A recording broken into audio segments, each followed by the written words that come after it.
Hey, what's up, people? Welcome to my review and in depth analysis for X-Men 3 The Last Stand. For me, this film is the complete antithesis of the spirit of what X-Men is about. It is a true example of awful writing and terrible directing. I just can't for the life of me figure out how anybody who considers themselves a fan of the X-Men comic books could like this movie. Yet alone say that Dark Phoenix is worse. Dark Phoenix, in my opinion, is a million times better than this movie. But as far as this movie goes, this film is the antithesis of what X-Men is about. It's a terrible film and a terrible X-Men movie. It feels like a made-for-TV movie as far as how it was directed. And Brett Ratner did a complete disservice to everything that Bryan Singer did as far as how he was able to set up and make his universe, this X-Men universe he created, feel credible, both from a filmmaking standpoint and a standpoint where it feels like this stuff can actually feels like it's taking place. Like it felt like how X-Men would feel if it was taking place in the real world. Now, I'm not a big fan of X-Men 2, but I give Bryan Singer credit for his directing. He's always been a great director as far as how he directs actors, as far as his shot compositions, and how he sets the tone. The tone for X-Men 1 and 2 were great.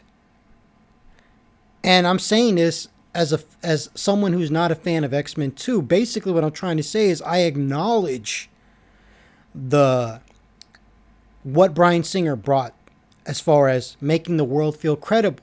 Like he is a good director. Now Brett Ratner, on the other hand, I don't know what the hell is going on. This film has terrible shot compositions. It feels like there's no scenes in this movie. You're introduced to all these characters and none of them are given anything to do. For instance, Beast. Beast is introduced in this film finally and he does nothing. He does nothing. And everything just zips by like this, like fast. Everything is just zipping by fast. We never take time to digest the emotions of the characters. The characters never take time to basically explore their feelings. This is like J.J. Abrams directing an X-Men film. That's what this felt like. And the writing for this movie is just absolutely terrible. It's like they try to basically create this fusion of Joss Whedon's Astonishing X-Men, The Cure storyline, with Grant Morrison's New X-Men, with like the Phoenix coming back and like Wolverine having to kill Jean kind of thing. And it's done in such a haphazard and half-assed way. It's disgusting. It's absolutely disgusting. And it doesn't work because in Astonishing X-Men and New X-Men by Grant Morrison, Scott cheated on Jean with Emma Frost. So the relationships as far as Jean kind of getting with Wolverine and Wolverine killing her and being like, I love you, it made sense. But here, you have to remember, my numero uno reason why I'm not a fan of X-Men 2 is because Jean Grey dies and Wolverine does not know Jean. And this whole series, this whole original trilogy, including Origins, it's stupid, man. The original trilogy was stupid because of this. Wolverine, he's like, oh, I love you. He knew Jean for like 4 days. Think about it, please. In X-Men 1, Wolverine is introduced to the team. He goes on one mission with them at Liberty Island. When the film ends, he leaves to go find out what's going on with his origin. He comes back and the team is divided because William Stryker in X-Men 2 kidnapped Xavier and Cyclops. Then Wolverine and the rest of the team rescue Cyclops and Xavier, but then boom, Jean Grey dies. And all of a sudden he's like, no, no. And it's like, dude, you did not know her. Wolverine did not know Jean Grey. So all this bullshit about him being sad and feeling like this emotional connection to her, and when he kills her being like, I love you. And there's other scenes in this film where Storm is like, he's basically conceding to Storm, saying like, you love her, and he's like, I love her, or something like that. And it was in this film. I mean, it's ridiculous, it's stupid, the relationships are contrived, it's forced. And it all started with X-Men 2. X-Men 2, even though it's better than X-Men 3 by a million times, X-Men 2 is where the problem started. But my point is this, man. Wolverine did not know Jean Grey. And we have another ongoing problem in this series that began with X-Men 2 again. We were introduced to these characters in X-Men 1, and then we never developed them. Case in point, Rogue and Cyclops. We're introduced to Rogue in X-Men 1. I hate Rogue in these movies. That's not Rogue. It's a pathetic piece of shit is what she is, but whatever. The Abomination called Rogue, she's introduced in X-Men 1, she's nothing like her comic book counterpart, but there's potential. Maybe in X-Men 2, she'll get Miss Marvel's powers. But we know that didn't happen. Rogue's big story arc in X-Men 2 is, oh, she wants to kiss Bobby. I want to kiss Iceman. And then her whole thing was, at the very end of that film, she's holding hands with Bobby while William Stryker's reverse engineering of Cerebro attacks all the mutants. And that's it. That's it. It's pathetic. They never developed anything. Same thing in this film, X-Men 3. Rogue amounts to jack shit in this movie. It's a complete disgrace to the character of Rogue, who is one of my all-time favorites, man. And it makes me so mad. And if you think I'm too mad, if you think I'm too much of a hothead, you got no idea. This is the restraint version of myself when it comes to this topic. I love all these X-Men characters. These are like my babies, man. And to see them done in such a dirty fashion, it hurts me, man. Especially Rogue. When I was a kid, I think I used to be in love with Rogue, man. When I was a kid. But anyway, it's like, I don't care what you say, this is not Rogue in this movie. In this film, Rogue, rather than accept herself as a mutant, takes the cure because she wants to kiss Bobby. I mean, that goes against every single thing that I've ever known about the character, whether it was in the comic books or all the animated series versions of her. Yes, she contemplated taking the cure, but ultimately at the very end, she decided not to, because she decided to embrace who she was, which is a mutant. And in this movie, it's like saying like, oh, it's okay. It's like, don't accept who you are. Change who you are. Take the cure. And I think that's a terrible message to send to the audience. It's an awful message. Such a terrible message. You know? I mean, and the fact that Rogue is kind of like the avatar for this message, or she's the vessel for this message, really upsets me. And anyway, Rogue does absolutely nothing in this movie. She doesn't participate in any of the missions. She's just on the sidelines, crying like a little bitch because she can't kiss Bobby. And I absolutely hate it. Now let's talk about Cyclops. Another character that was just treated so dirty in this series. Like, he got a little bit of respect in the first film, but in X-Men 2, I mean, total disrespect. They just totally like bitch slapped him off screen. He got kidnapped by William Stryker. No scenes of him by himself, basically trying to figure out what happened. No scenes of him going under his brainwashing procedure. Nothing. Nothing. Absolutely nothing.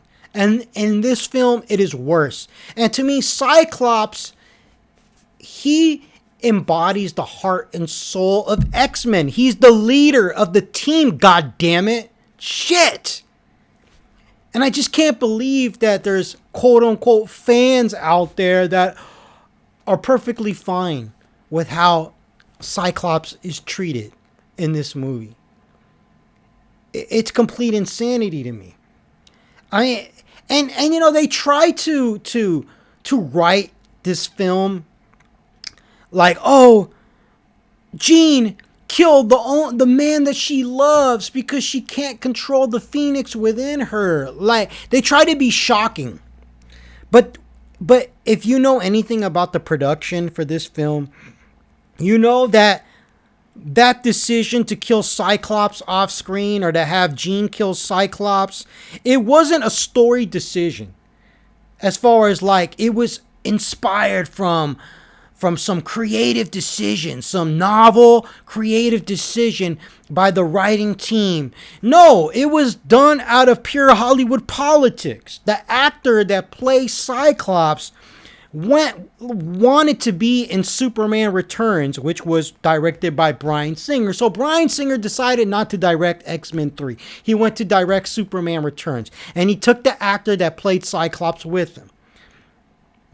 And rather than pay the actor out or pay more money to cancel the contract or whatever, they decided to keep him on, but to give him this little shitty role where he dies off screen. And then the writers tried to be like, oh, let's use this lack of having the actor present for the production of this film and use it as a reason to say that Jean, she's so out of control as Phoenix that she killed the only man she loved. Isn't that shocking and provoking? Like, no, it's fucking stupid. But that's what they tried to do. They tried to sell this idea that, oh, Jean, she's a class 5 mutant and she's out of control. She's so out of control that she killed the only man that she ever loved, or she killed the man that she loved, whatever. She killed Scott. And then they try to run with this idea, and it's just an insult. It's an insult to the intelligence of the audience. It's complete bullshit. And it's absolutely terrible. It's like they're trying to conflate the whole Hollywood politics nonsense where the actor went to work on Superman Returns and make it seem like it's a shocking creative decision. But we all know that the reason is because of contractual obligations. For whatever reason, I guess they didn't want to pay the actor X amount of dollars so he could get out of the contract and hire somebody else to play Scott. Now, if you actually gave a fucking shit about this story, that's exactly what you would have done. But once again, big major Hollywood studio decides to not care about story and try to maximize profit instead. And it's not surprising. It's not surprising at all. And you know what? The actor that decided to go and be in Superman Returns so he could be Lois Clark's boyfriend, that was a fucking stupid move, man. Like, no one gives a fucking shit about Superman Returns. I mean, okay, I remember Superman Returns, but I don't remember that character. I mean, it'd be different if he went to go play Superman. But this guy went to go play Lois Clark's boyfriend. And it's like, so what? So what? Terrible decision, man. Terrible.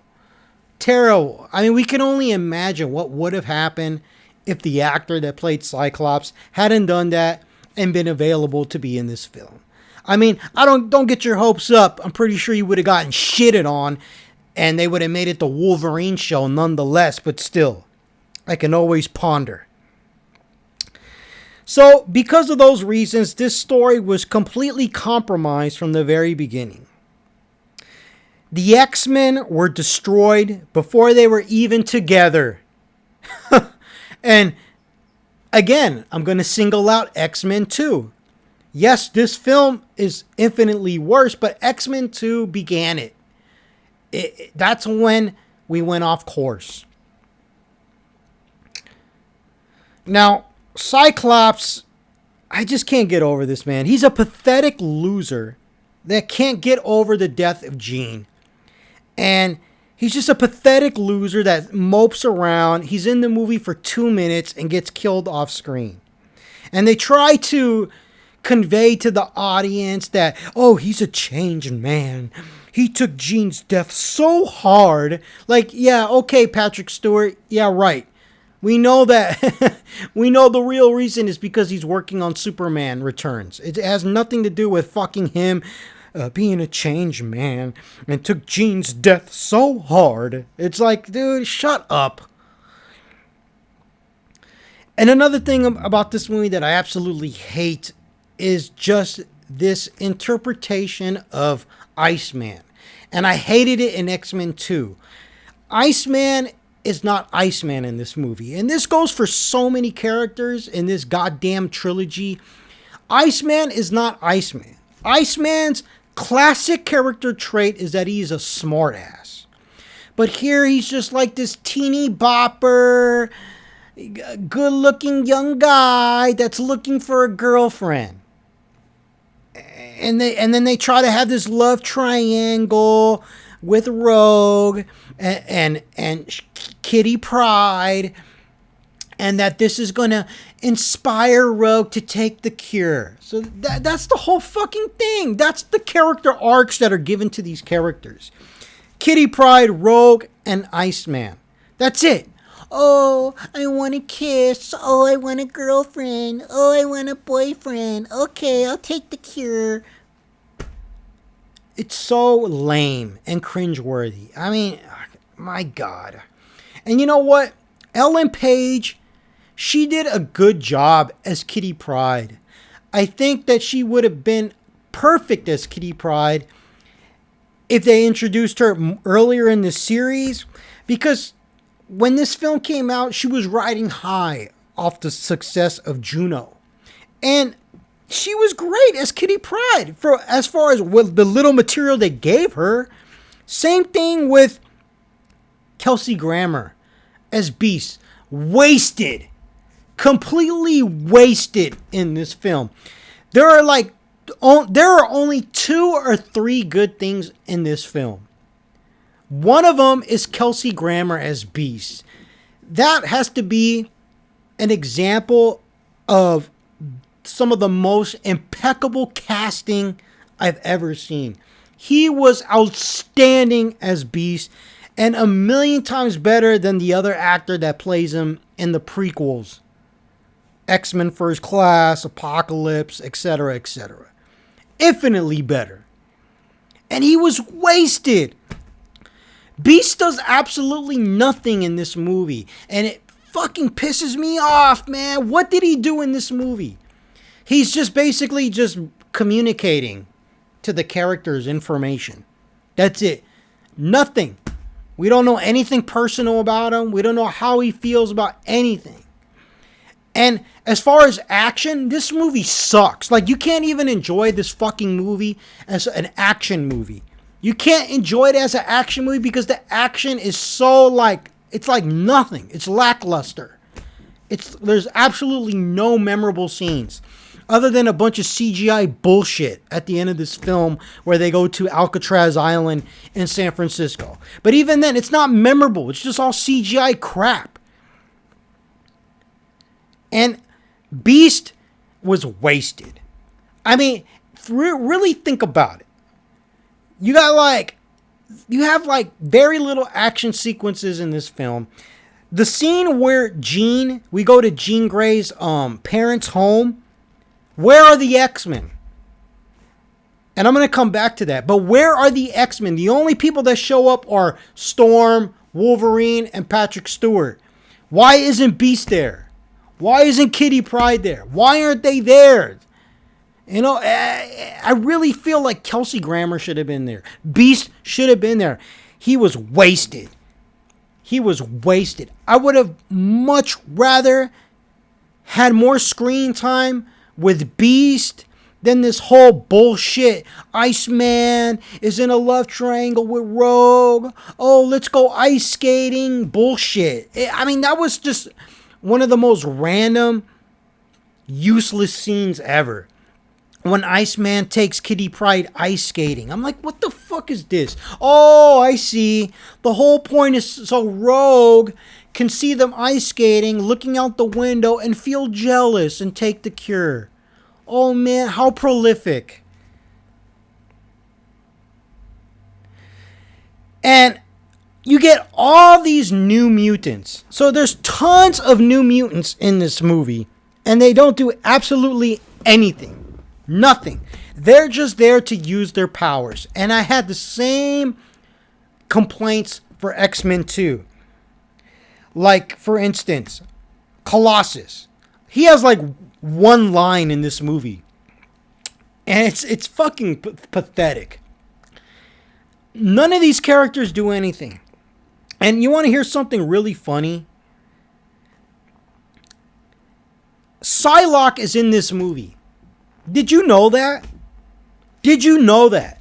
Like, I did not fucking know that until I looked up the cast and I was like, oh, okay. So that Asian girl in the background with purple hair, that's part of Magneto's little followers, that's supposed to be Psylocke. Kiss my fucking ass. This is why I hate this movie. Because they put these mutants in there and they're like, hey, look, it's Colossus. Be happy. Hey, look, it's Psylocke standing in the background. Be happy. It's pathetic, man. And another character that was number two best thing about this movie was the whole dynamic between Warren Worthington, Angel, and his father. Which basically amounts to like 2 minutes of this fucking movie. But like that material, like we should have expanded on that. That was like the best part of this movie. That and Kelsey Grammer. This whole dynamic was interesting. You could have had some real deep emotional exploration there between father and son. The son doesn't want to change, but the father's trying to impose change on him. Have him take the cure. The father doesn't want the son to be a mutant anymore. But the son realizes that he's going to undergo the change, not for himself, but for his father.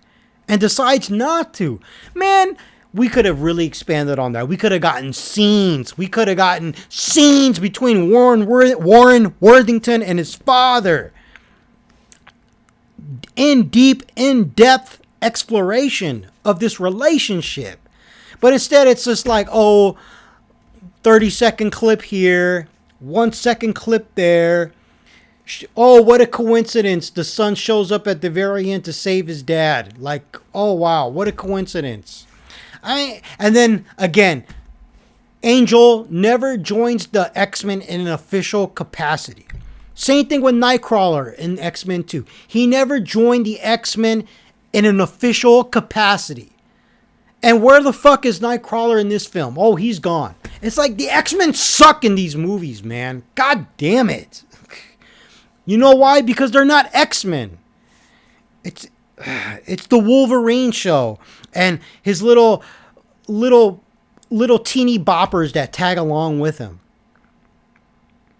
It really pisses me off, man. And you know, this whole father-son dynamic between Warren Worthington, Angel, and his dad, you could have really done something with a lot of punch, a lot of emotional depth, because there's a great sense of irony in the fact that Warren Worthington saved his father from being killed because of his mutant power. When he flew and caught his dad after the mutants, the evil mutants, whatever mutants, Magneto's henchmen threw him off the building, and then his son saves him because he has the ability to fly. There's a great sense of irony there, man, and we could have really explored that and had a beautiful relationship explored, man. It could have been really beautiful, but instead it's just glossed over. It's all phoned in. So, like, for me, those two things are the best things about this film. Kelsey Grammer is Beast, and this 2 minute relationship exploration between Warren Worthington and his dad.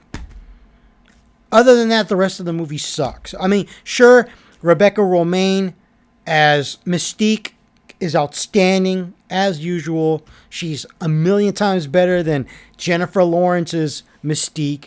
I have nothing but good things to say about her, but the way Magneto kind of dissed her when she got the cure, I don't know if Magneto would do that. There's a lot of things about Magneto that I question in this film, and I'm going to go into greater depth later, really soon. But in short, Magneto's kind of an idiot in this film, and I'm going to talk about that. And when this film opens up, we see Xavier walking. And, you know, he's walking and he's using his power. So don't sit here and try to fucking tell me that, oh, it's because of the magic potion he can take from Beast in the prequels, like First Class and Days of the Future Past, that he can walk. No, that's not why. You want to know what it is? You want to know why he can walk? I'll let you know right now. You ready? It's called bad writing.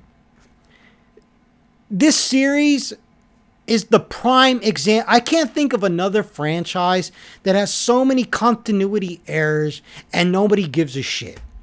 The fans don't give a shit. And because it's not just X-Men 3, man, with the continuity errors. It's virtually almost all the movies. And it's like, how can you turn a blind eye to that? So we got Xavier walking here. He's using his telepathy, so it's not the fucking potion that he's taking in the prequels that makes him walk, because that supposedly in those films, the prequels, he can walk at the expense of his power. So he takes the magic potion, whatever it is, whatever concoction that Beast makes so he can walk. He takes that potion and he can walk, but he can't use his powers. But here in the beginning of the film, he's using his powers. Right. And yeah, you could say it's a different timeline. So what? Did he lose his legs sometime in the 80s? How? How so? We don't know. Anyways, my point is that the canon, the continuity for the Fox X-Men movies is complete shit. And trying to make sense of it is a joke. That's my point. The Danger Room sequence in this movie is it just looks awful. And this comes back to Brett Ratner's direction, in my opinion. Brett Ratner's direction, man. I mean, why would you get the guy that directed Rush Hour to take over from Bryan Singer? Because that's what it feels like. It feels like Brett Ratner should be directing Fast and the Furious or a Transformers film, not coming in after Bryan Singer, right? Bryan Singer kind of has like that Christopher Nolan Dark Knight trilogy vibe to his directing or his approach to X-Men. So I don't know why they thought it was a good idea to pull in Brett Ratner, because I am not a fan whatsoever of the tone of these movies. And the way we're like rushing through everything. It's like he's in a rush. And I feel like he thinks that he's making the film exciting. But in actuality, he's making the movie boring as hell. I had to stop this movie 3 times because I watched this movie when I do these reviews. And I had to stop this film 3 times because I was just bored out of my mind. It was grueling. Watching this movie was painful for me.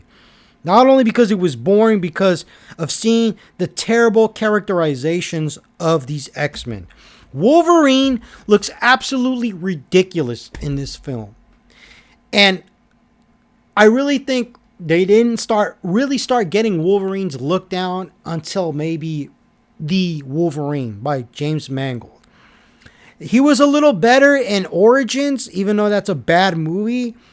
But in this film, oh my God, he just looks awful. The hair, the makeup, everything. His costume. This guy's walking around with a button-up collared shirt and jeans. And he has a stupid haircut throughout the entire duration of this movie. And I'm like, this is supposed to be Wolverine. Like, this is the costume and wardrobe you got for him. He's like rocking it for like 75% of the movie. He's wearing a collared shirt, flannel shirt, and jeans. Man. And then we had to wait almost 25 years to see Wolverine finally get his costume in Deadpool and Wolverine. The lack of imagination for the filmmakers in this regard just makes me sick. And then Storm. What the hell is going on with Storm and her hair? It's like, it's so fucking just like, this isn't some like fashion show, man. It's just like, I just really hate the costume and wardrobe for these characters. It's like the focus, the priorities for the filmmakers was out of whack, man. I wonder how much money it cost to get Storm's hair stylized like that. I would have much rather had taken that money and given Wolverine his costume or something, man. The X-Men look absolutely ridiculous in this movie. You want to know the prime example for how stupid the X-Men look? It's right before they go on their last mission, quote unquote, to go stop Magneto and Jean when they go to Alcatraz Island. And they're walking down the hallway, and you got Wolverine there, Colossus, Kitty Pryde, and Iceman and Storm. And they look absolutely fucking ridiculous. If you were to take a picture of that, like a snapshot of that, and let's say go back to the mid-90s before the X-Men movies came out, and you were to print that in a magazine and say, this is what the X-Men are going to look like in film, I guarantee 90% of the fans and the readers would have laughed in your face and said, no way, this looks absolutely awful. Well, here we are, man. Here we are. And, I'm not the biggest fan of X-Men First Class, but thank God they had like some comic book accurate costumes for that film. Because Wolverine in particular just looks absolutely ridiculous in that goddamn leather costume. He looks like a fool. And once again, Storm, I'm not a fan of her characterization. Like, this isn't Storm. This is not Storm. And you have like this discussion where like Storm and Beast and Xavier and Wolverine, they're talking about the implications of the cure being revealed to the general public. And I just feel like Storm is just, that's just not her. I always found Storm to be a compassionate character. But they tried to make Storm into this like outrage, like how dare they come up with the cure? We don't need a cure. Mutation isn't a disease, and it's just, for me, that's like, that's not Storm. But the Halle Berry's characterization of Storm is the least concern that I have for this film, because it just gets worse. So the source of the cure is a mutant, and it's Leech. So this little kid is supposed to be Leech from the comic books, which is complete bullshit. This looks nothing like Leech. Leech is supposed to look like, a green little freak. But here he's just like a regular looking kid. And this is another example of like, oh, look, we put Leech in the movie. Aren't you happy? Like, that's supposed to be Leech? No, it's not. That's not Leech. I don't care what the hell you say. That's not Leech.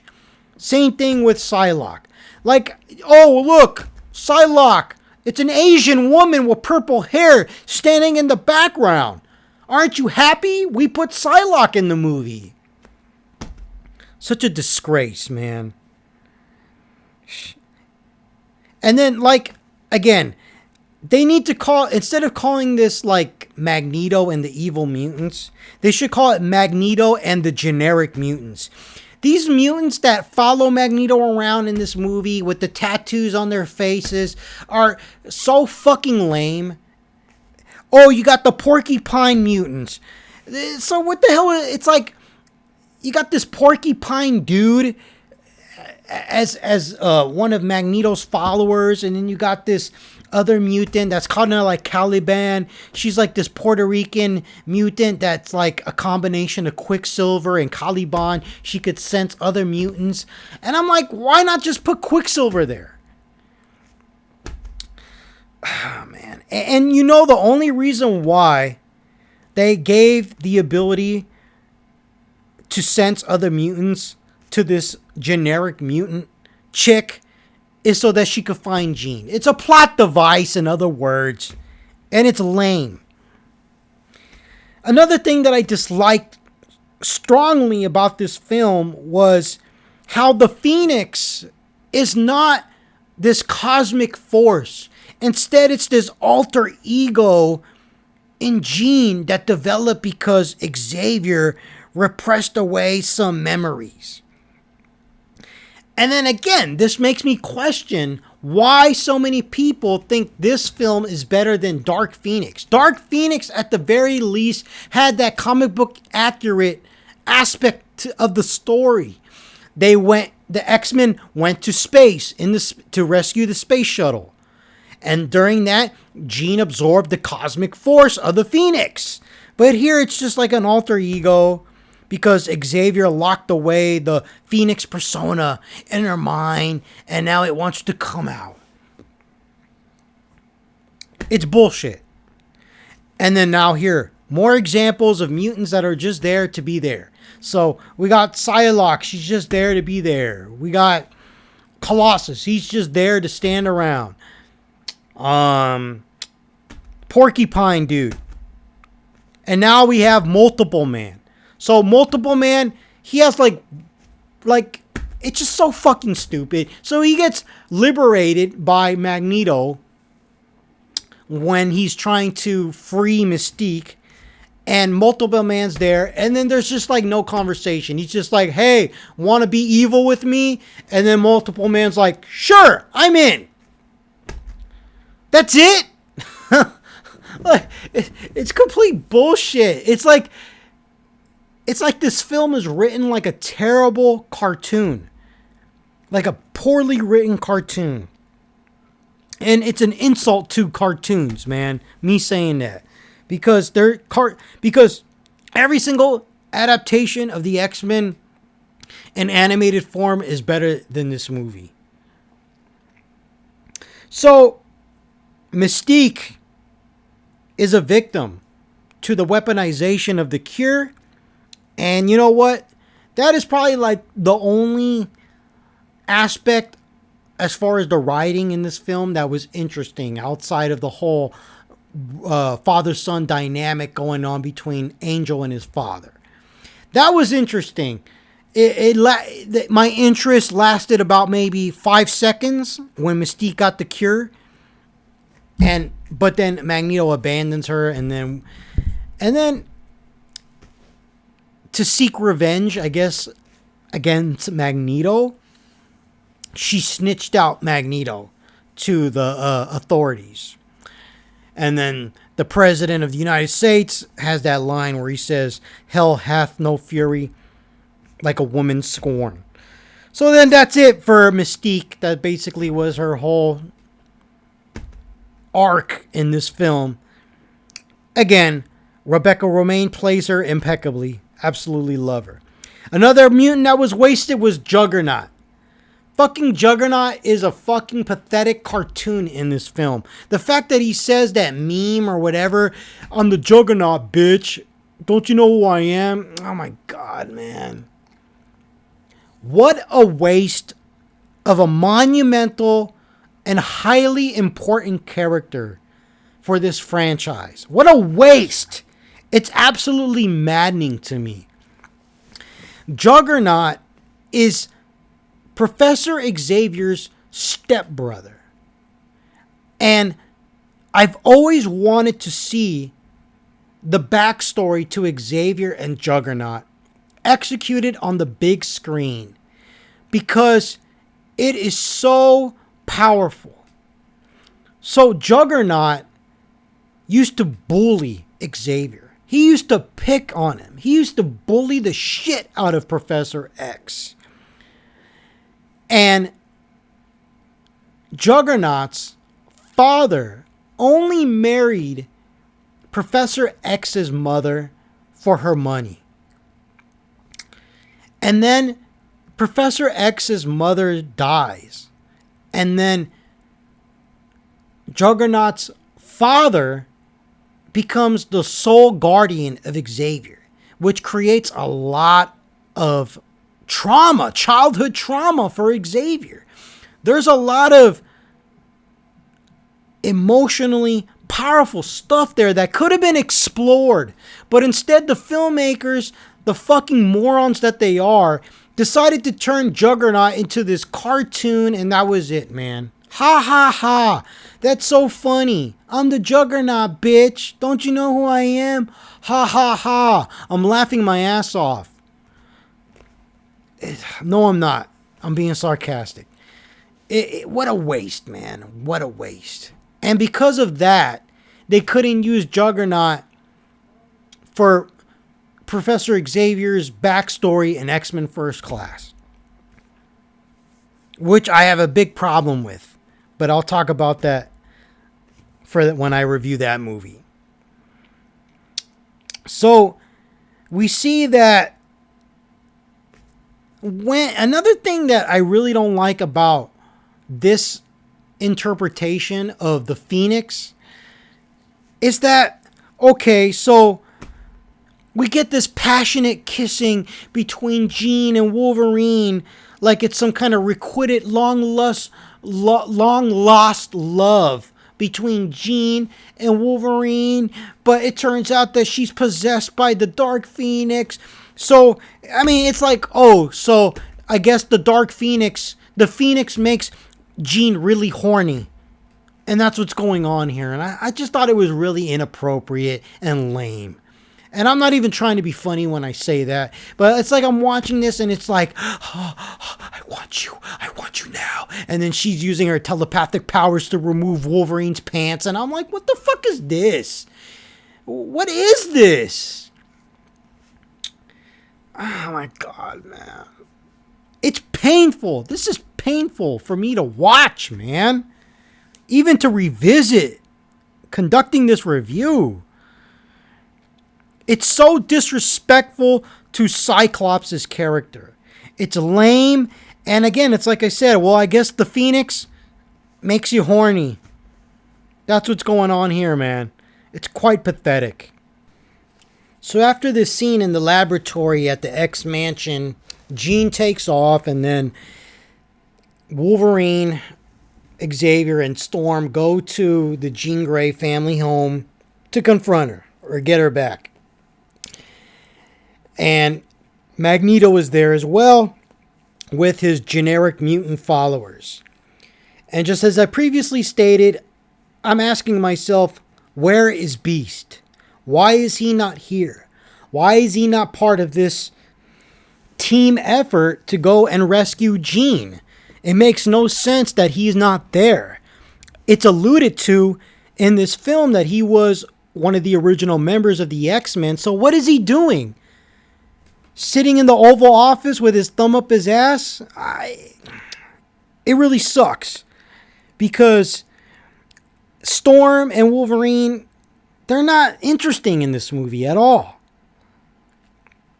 So they go there and try to bring Jean back, Magneto's there to cause trouble, to try to encourage Jean not to go back to Xavier, to be free, to let loose on her powers.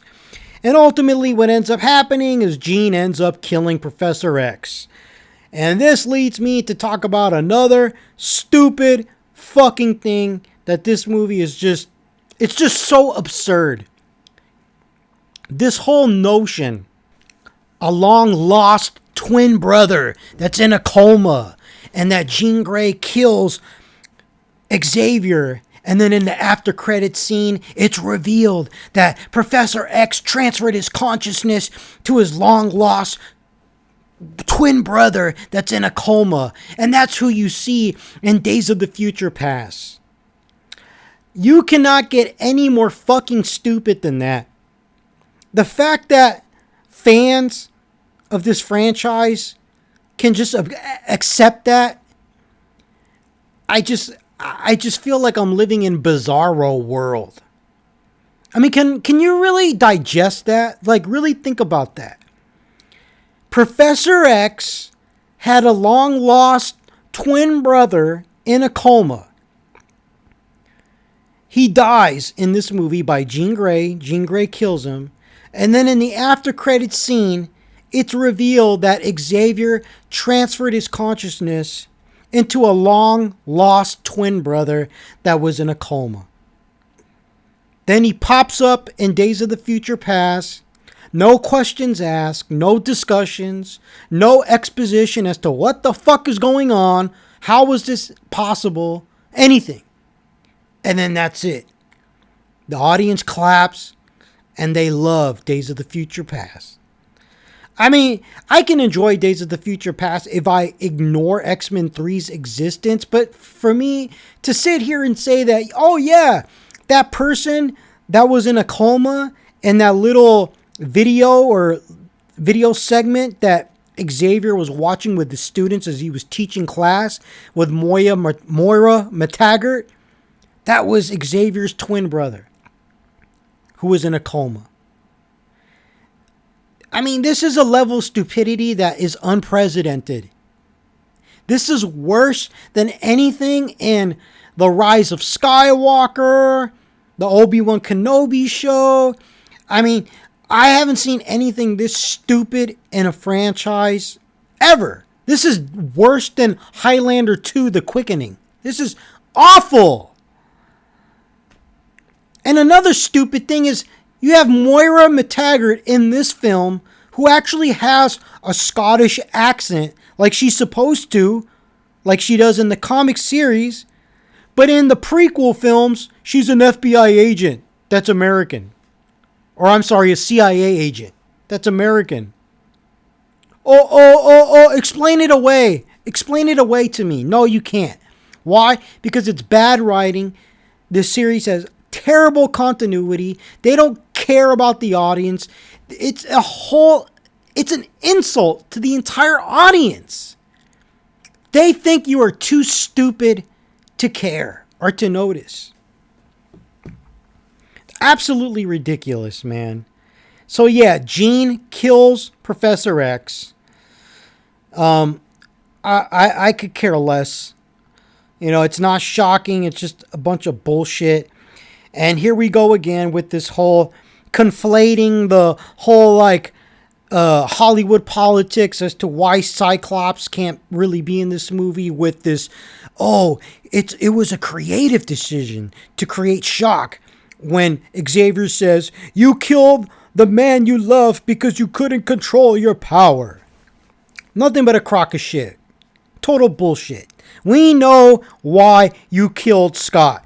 You killed Scott because of contractual obligations. Because he couldn't be in this movie because he was making Superman Returns. And you didn't want to buy the actor out and hire a new one. That's why. Shut up. Quit trying to make it seem like it was a bold, creative decision to have Jean kill the man that she loves.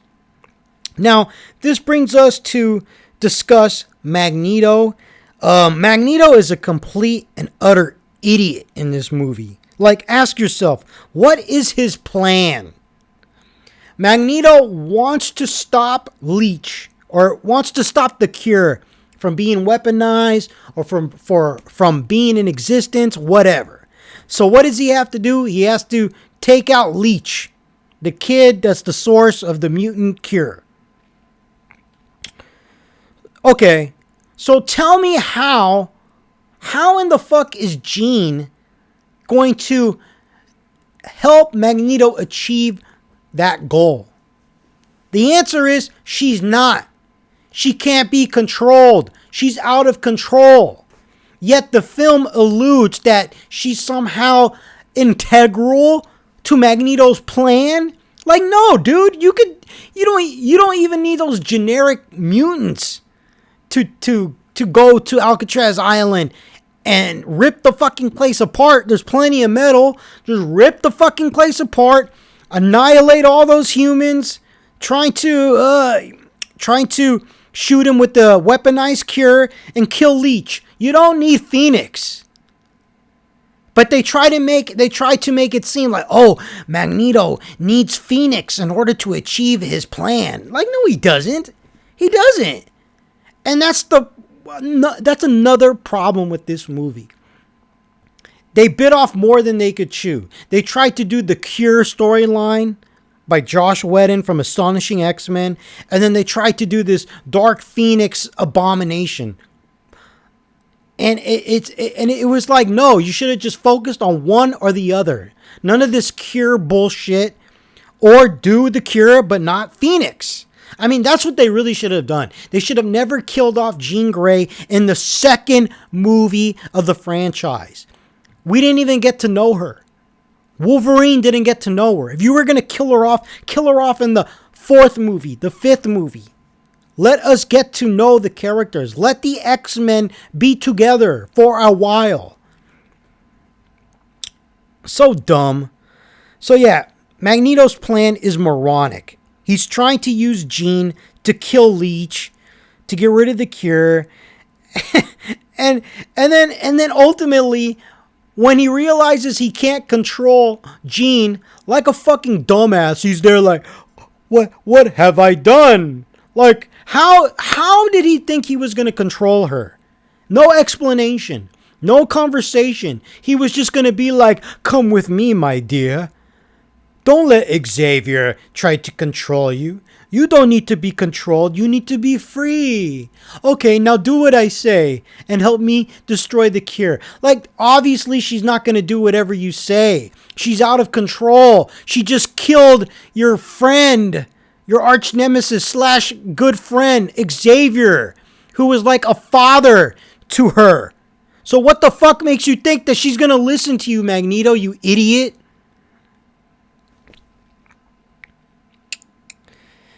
And, you know, there's even There's a threat from Magneto that he will even use the weaponized version of the cure against mutants that don't agree with him. And you know what? I know Magneto is an evil guy, especially in the old school X-Men comic books from the 1960s. He was a straight up genocidal maniac.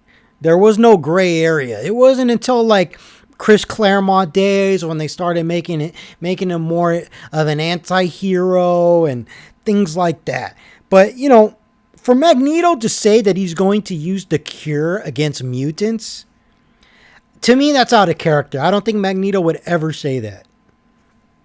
And then he says, like, in chess, the pawns go first. So he sends his beloved mutant followers to their deaths.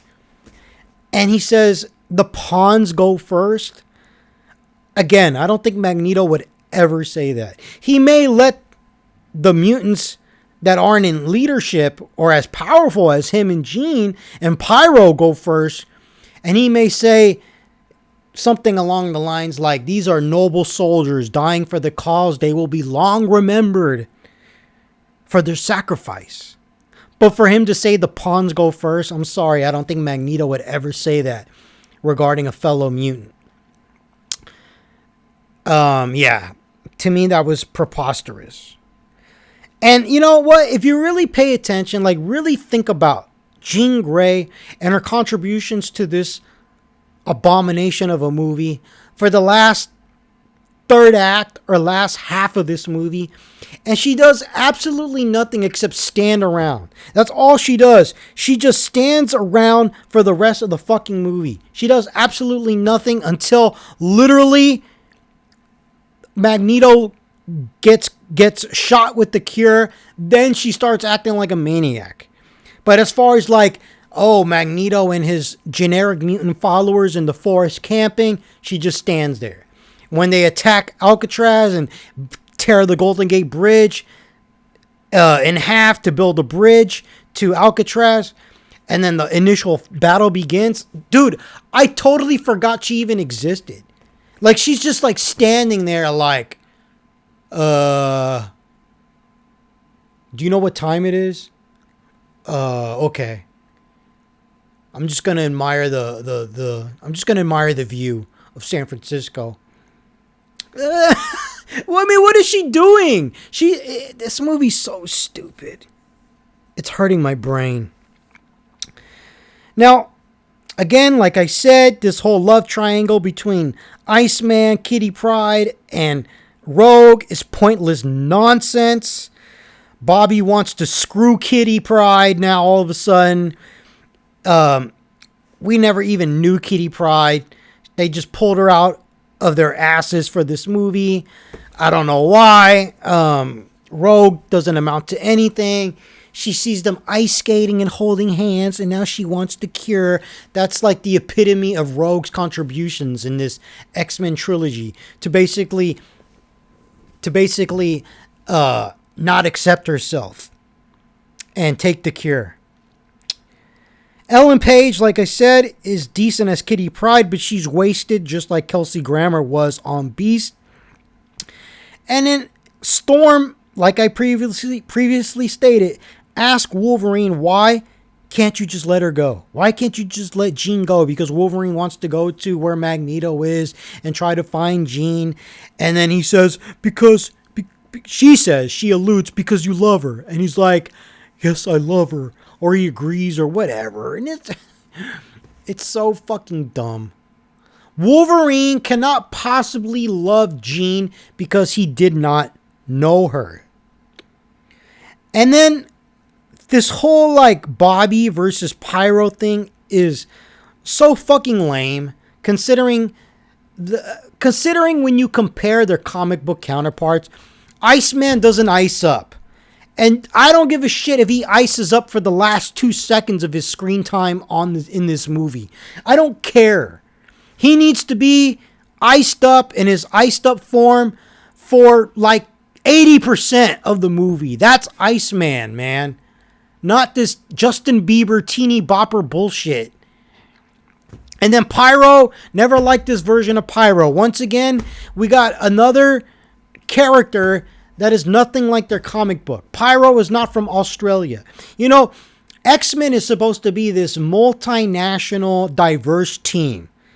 But instead of having a Russian Colossus, they're American. Pyro, Australian? No, he's American. Aurora, no African accent. I'm talking about Storm. Rogue doesn't have a southern accent. I mean, and the list just goes on and on and on. And even the one line that Psylocke has, she's not British. It sucks being an X-Men fan and having to watch these goddamn movies. And you know, and just one last comment about the action scenes. I don't think any of the action scenes in this entire movie were memorable at all. They were all boring, poorly conceived, unimaginative. Even the battle at Alcatraz was just boring. So that was the plan. Destroy the Golden Gate Bridge, use it as a bridge to walk over to Alcatraz Island, and then just send a bunch of mutants there to sacrifice themselves. And then when all the mutants have sacrificed themselves, all the generic mutants, we're gonna have Magneto fling some cars into the air and have Pyro have the cars explode. That's it. While Jean just stands there and looks. Great plan, Magneto. And I really love. This is one of the few things I love in this movie. I can't believe I'm about to say this, but I thought it was great when Magneto finally gets shot with the weaponized version of the cure, and he's like, I'm, and this is after Beast injected him with the cure or whatever. And then Wolverine finishes the sentence with him and says, one of them. And then you just see the shock in Ian McKellen's face. And Ian McKellen did a good job in this scene, but Ian McKellen, Hugh Jackman, Patrick Stewart, their performances in this movie were lackluster. And I'm not going to say it's because they're bad actors. They're great actors. But it just feels like their performances were phoned in. It felt like they didn't give a shit about anything going on in this movie. And you know what? I don't think it's necessarily that they didn't care. I blame Brett Ratner because he just did not know how to get good performances out of these actors, in my opinion. There was nothing there. There was no conversation as to what you're feeling. What are you supposed to be feeling? No characterizations for the characters. It just feels like this film was shot like J.J. Abrams was at the helm. And it's sad because these guys are great actors. And like I said, I forgot Jean even existed. So all of a sudden now Jean wants to start acting up. She's on her PMS. And now she's acting up and causing trouble. And then she murders dozens of soldiers by disintegrating them. And another thing you have to keep in mind. So now here you got Jean, and we're going to talk about the ending of this movie. Here you got Jean. She's literally disintegrating dozens, maybe hundreds of soldiers, committing murder, a mutant. Magneto also being responsible for billions of dollars in property damage. And then this film tries to end on a hopeful note with the X-Men, or what's left over of the X-Men in the X-Mansion. The school is fully operational and running. And it's like you have Magneto, who's essentially a goddamn terrorist. He's basically the equivalent of Osama bin Laden, chilling in the park. He's chilling in Golden Gate Park playing chess. Nobody notices him. Nobody reports him. It's a happy ending. Like, hell fucking no! If these things really happen, that school would have been shut down pronto.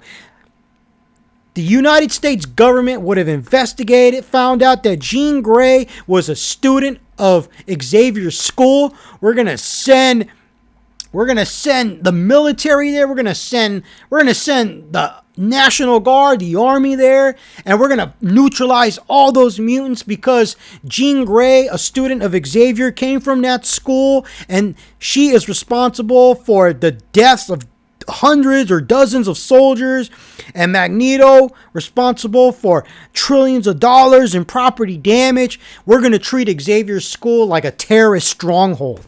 The end. That's what should have happened after this ridiculous nonsense called X-Men 3. That should have been the ending of the movie. You know what I'm saying? Instead of them trying to make it seem like, it's a hopeful, nice, happy ending. Bullshit, man. Bullshit. Then this brings me back to the whole critique against this contrived and ridiculously forced relationship between Jean Grey and Wolverine. So Wolverine, he's going up to Jean as she's like trying to kill everybody. And then Jean says, "You would die for them." Basically inferring you would die for these humans. And then Wolverine says, "No, for you." And then he says, "I love you." And then he stabs her. I'm like, dude, you did not know Jean Grey. You did not know her. Wolverine did not know Jean. It's impossible for him to love her. This story is monumentally fucking stupid. They're trying to create this scene from Grant Morrison's New X-Men, where Wolverine stabs Jean and it just doesn't work. It doesn't work because you don't have that history. The comics had decades and decades of history. So the character relationships were powerful. They were believable. And even if you just took the Grant Morrison's new X-Men in isolation, it happened near the end of that run. So you had issues upon issues of character development to develop the relationships between Jean, Wolverine, Scott, and Emma Frost. So when a scene like that happens, it's powerful. But when it happens in this movie, it's just stupid and insulting to me as a viewer. And yeah, that's the end of this goddamn review. I hate this movie with all my black heart. It's an F. Thank you guys for listening to this review and in-depth analysis for the worthless piece of shit known as X-Men 3: The Last Stand. If you enjoyed it, please like, subscribe, and share. Take care, people, and one love.